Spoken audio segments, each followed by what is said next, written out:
Welcome back. अब आते हैं ज़रा अदलिया के मामलात पर। इस्लामाबाद हाई कोर्ट के 5 जज साहिबान की जानिब से सुप्रीम कोर्ट में एक दरख्वास्त भी दायर की गई और ये अलग अलग दरख्वास्त दायर की गई जिसमें उन्होंने एतराज़ात उठाए हैं chief justice of the Islamabad high court के इक़दामात के हवाले से और जो प्रोसीजर्स हैं उसके हवाले से। इस पर बात करने के लिए हमारे पास हैं साबिक एडवोकेट जनरल इस्लामाबाद जहांगीर जदून साहब। बेहद शुक्रिया फॉर ज्वाइनिंग अस।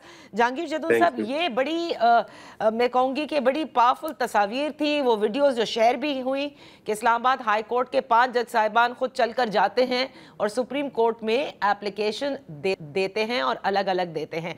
ये हमारे नाजरीन के लिए बताइए कि इनको एतराज़ात क्या हैं, क्योंकि लोग अक्सर ये सवाल करते हैं कि इन्हीं 5 जज साहिबान को क्यों एतराज़ हैं और इस्लामाबाद हाई कोर्ट में अब तक मामला सेटल क्यों नहीं हो सके। बहुत शुक्रिया नादिया। देखें, जजेस जो हैं जब इस्लामाबाद हाई कोर्ट के 26 अमेंडमेंट के बाद जो है बाहर से लाए गए हैं with the concept of the chief justice of supreme court, तो उसके बाद इस्लामाबाद हाई कोर्ट जो है वो उसके मामला ठीक नहीं चल रहे। उसकी वजह है कि तमाम अख्तियारात जो हैं, पहले तो ये चीफ जस्टिस दे थे, इनका केस अभी भी अपील जो है वो सुप्रीम कोर्ट में पेंडिंग है। एक बेंच ने इनके हक में फैसला दिया है कि जी इनकी जो ट्रांसफ़र हुई है वो ठीक हुई है। फिर सीनियरिटी के लिए प्रेसिडेंट को केस भेज दिया है, हालांकि आइन के अंदर नहीं लिखा हुआ कि इंटरस्टी सीनियरिटी जो है वो प्रेसिडेंट डिटरमिन करेगा। वो हाई कोर्ट की इंटरस्टी सीनियरिटी डेट ऑफ अपॉइंटमेंट यही चला है, सारा कानून भी यही है, आइन भी यही कहता है कि जिसकी डेट ऑफ अपॉइंटमेंट होंगे। अब बाहर से आने से फिर सारी सीनियरिटी डिस्टर्ब हुई है। फिर इन्होंने आते ही पूरा इस्लामाबाद हाई कोर्ट का इंतज़ाम ऐसे संभाला है कि जितने एडिशनल जज हैं, 1-2, और ये जो आए हुए ट्रांसफ़र के तमाम अख्तियारात इनको दे दिए हैं। और ये 5 जो जज जो हैं इनको अमली तौर पे नॉन फंक्शनल कर दिया है कि ऐसे, हालांकि ये 5 जज जो हैं इनकी कॉम्पिटेंस पे कोई नहीं कह सकता कि जी कोई जज बस एक से बढ़कर दूसरा जज जो है वो कॉम्पिटेंट है, एक्सपीरियंस भी है। और जो आइनी मामलात है स्पेशली, क्योंकि हाई कोर्ट में ज़्यादा आइनी मामलात जाते हैं, उनको वो अच्छी तरह समझते हैं। तो फिर अब वो इनसे खौफजदा हैं कि कहीं फेडरेशन के खिलाफ जो केस आता है तो वो भी इनके पास नहीं लगाते, आइन का मामला तो दूर का रह गया है। तो इस वजह से जो है ना इस्लामाबाद हाई कोर्ट के मामला ठीक नहीं है। फिर देखें अब्रप्टली इन्होंने उस दिन, मैंने तो कितने चैनलों पे कहा जी कि chief justice Islamabad high court ने बड़ा जो है वो इनअप्रोप्रिएट और बड़ा प्रोफेशनली मिसकंडक्ट किया है कि इन्होंने एक ऐसा ऑर्डर पास किया है कि आप अपने साथी जज जो दूसरी कोर्ट में केस सुन रहे हैं तो उनको कहा जी आप कि कोर्ट जो है उसके तमाम इख्तियारात जो है वो उनको काम करने से रोक दिया है, ले लिए हैं। अच्छा, आप बात कर रहे हैं जस्टिस जहांगीरी साहब की, जिनके खिलाफ सुप्रीम जुडिशल काउंसिल के अंदर जो है वो शिकायत है, वो जाली डिग्री का मुबैना मामलात हैं। लेकिन उसमें आपने देखा कि जो एडवोकेट हैं दाऊद साहब, if I am not mistaken, मियां दाऊद, उनकी जानिब से एक दरख्वास्त आती है। वो ख़ुद तो नहीं आते उस केस के अंदर, लेकिन जो फैसला आता है उसमें उन्हें जुडिशल वर्क से रोक दिया जाता है। मैं आपसे ये जानना चाहती हूँ कि क्या माजी में ऐसा हुआ है कि अगर सुप्रीम जुडिशल काउंसिल में किसी भी जज की अगर रेफरेंस है तो उसे फिर काम से रोक दिया जाए? नहीं, ये देखिए बिल्कुल इलीगल है ना, ये मेंटेनेबल नहीं है ये पिटीशन। यही तो फिर मैंने आपको बताया, आपने सुना होगा कि मैंने एक एप्लीकेशन दी है जी कि जो प्रोसीडिंग हुई है इस्लामाबाद हाई कोर्ट की डिविजनल बेंच की उस तारीख को 1 बजे के बाद, वो सारी मुझे इसकी ऑडियो वीडियो दी जाए कि वहाँ पे एक्चुअली हुआ क्या है और ऑर्डर किस तरह पास हुआ है। सही। और जब आपका केस सुप्रीम जुडिशल काउंसिल के अंदर पेंडिंग है तो आप जो एक चीफ जस्टिस हैं या उसकी जो जुडिशियल पावर होती है वो हाई कोर्ट के जज के बराबर होती है। वो ये नहीं होता कि चीफ जस्टिस की पावर ज़्यादा है दूसरे जज की कम होती है, वो ऑल इक्वल होते हैं, तमाम जो है जजेस होते हैं। सही। सवाए एडमिनिस्ट्रेटिवली, क्योंकि एडमिनिस्ट्रेटिवली चीफ जस्टिस जो है वो रन कर रहा होता है। अदरवाइज जो जुडिशियल पावर्स होती हैं, जो ऑर्डर पास करने हैं, जो पिटिशन है, उन पे सेम पावर होती हैं।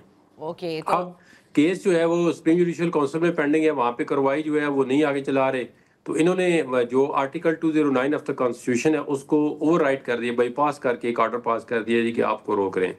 भाई आप देखें जितने आगे रेफरेंस पास हुए हैं, फाइल हुए हैं, शौकत सिद्दीकी के खिलाफ बड़ा रेफरेंस गया, काजी फाइसा के खिलाफ रेफरेंस गया, मज़ार नकवी के खिलाफ रेफरेंस गया, चौधरी इफ्तिखार के पास। ये तो सटल जरिस्प्रूडेंस है कि अगर सुप्रीम जुडिशियल काउंसिल में आपका केस पेंडिंग है تو اگر روکے تو سپریم جوڈیشل کونسل روکے، لیکن انہوں نے بھی کہا ہے کہ آپ جو ہے ایز اے جج جو ہے وہ کام کرتے رہیں گے جب تک فائنل ڈیسیژن نہیں ہوتا سپریم جوڈیشل کونسل کا.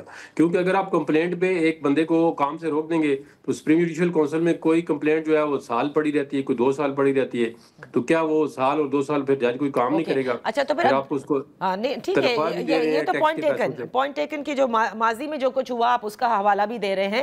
لیکن اب یہ جو 5 جج صاحبان کی جانب سے جو انہوں نے اپلیکیشن جمع کرائی ہے، تو یہ ہمارے ناظرین کے لیے بتائیں، are they going to now contest the case؟ یعنی یہ اپلیکیشن کا مطلب یہی ہے کہ انڈیویجولی یہ کنٹیسٹ کرنا چاہتے ہیں؟ دیکھیے ان کا مقصد یہی ہے کہ اسلام آباد ہائی کورٹ کو آپ نے ایک قسم کا ڈس فنکشنل یا نان فنکشنل کر دیا ہے کہ آپ جو ہے ہم جو جج ہیں ان کے پاس جو کیس ہیں وہ بھی نہیں لگاتے، کوئی ایڈمنسٹریٹو کمیٹی کے مطلب ان کی اپنی گریوینس ہیں کہ اب اگر ہم یا تو آئینی بینچ بنا دیں تو ایک آپ دیکھنا ایڈاک جج جو بھی کنفرم بھی نہیں ہوئے 2 جج سارا کام جو ہے ان کو دے رہے ہیں.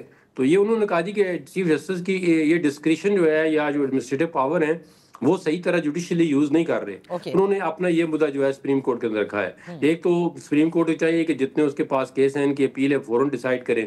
دوسرا اگر سپریم جوڈیشل کونسل میں کسی جج کا جو بھی کیس جاتا ہے تو اس کو ڈیسائیڈ کر دیں تاکہ ونس فار آل پتہ چلے کہ جی ڈگری جعلی ہے اصلی ہے. ویسے کوئی کہتے ہیں جی انویلڈ ہے تو کہتے ہیں ڈگری انویلڈ ہے، جعلی کی تو بات ہی نہیں ہے کہ اس کا رول نمبر پتہ نہیں کسی اور کو ایشو ہوتا ہے، نام اوپر رول لکھا ہو، اس طرح کی کوئی چیز ہے. اچھا تو وہ سپریم جوڈیشل کونسل جو ہے اس کو فل فور ڈیسائیڈ کرے تاکہ سارا ابہام جو ہے ختم ہوئے نا، بجائے اس کے کہ آپ ججوں کو کام کرنے سے روکتے ہیں.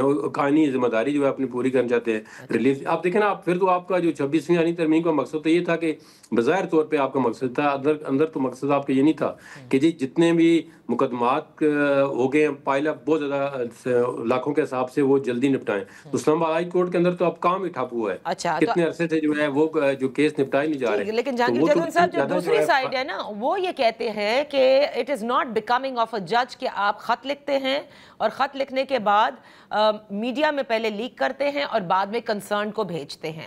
اور اس طرح کے نہیں، ایک منٹ میں بتا رہی ہوں آپ کو، اور میں یہ ان کی بات بتا رہی ہوں جن لوگوں سے میری بات ہوئی، اور وہ بھی آپ ہی کے سارے برادرز ہیں، سابق کیا کہتے ہیں ایڈوکیٹ جنرل بھی رہ چکے ہیں، سابق اٹارنی جنرلز بھی رہ چکے ہیں. وہ کہتے ہیں یہ جو چیزیں ہیں اس سے عدلیہ پر جو اعتماد ہے لوگوں کا اس کو بڑی ٹھیس پہنچ رہی ہے. آپ کی بالکل بجا شکایتیں ہوں گی لیکن آپ نے یہ گوش گزار کرنا ہے بقلم خود، نہ کہ میڈیا میں یہ خطوط کے ذریعے آپ کریں.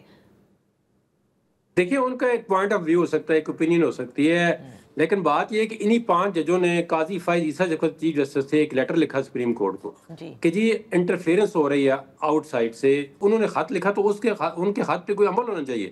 پھر ان کے خط کے جواب میں تمام ہائی کورٹ سے کامنٹس مانگے، تمام ہائی کورٹ سے قاضی کا انٹرفیئرنس ہوتی ہے. اس کے بعد چیف جسٹس ٹھپ ہو گیا، اس نے کوئی ایکشن نہیں لیا. ابھی جو آنے والا چیف جسٹس ہے ان کے پاس یہ جج گئے، انہوں نے تو اپنی طرف سے عطل جو امکان کوشش ہوتی ہے کہ اس کو ایک جوڈیشری کے اندر ہی معاملے کو سیٹل کیا جائے. دیکھیں ایک بندے کو اگر کسی ڈپارٹمنٹ کے اندر کسی جوڈیشری ہائرارکی کے اندر کوئی کمپلینٹ ہے تو وہ اپنے جو سربراہ ہوتا ہے اس ادارے کا اس کو ہی جا کے کہیں گے نا. تو اس کو جب جا کے کہتے ہیں وہ ٹس سے مس نہیں ہوتے، وہ اس پہ کوئی عمل نہیں کرتے، تو ان کے حالات جو ہے وہ دن بدن خراب ہوتے جا رہے ہیں. تو ان کے پاس اب کیا آپشن ہے؟ اس لیے انہوں نے اب جو ہے بجائے ایڈمنسٹریٹو کے انہوں نے ایک جوڈیشل آپشن جو ہے وہ یوز کیا ہے.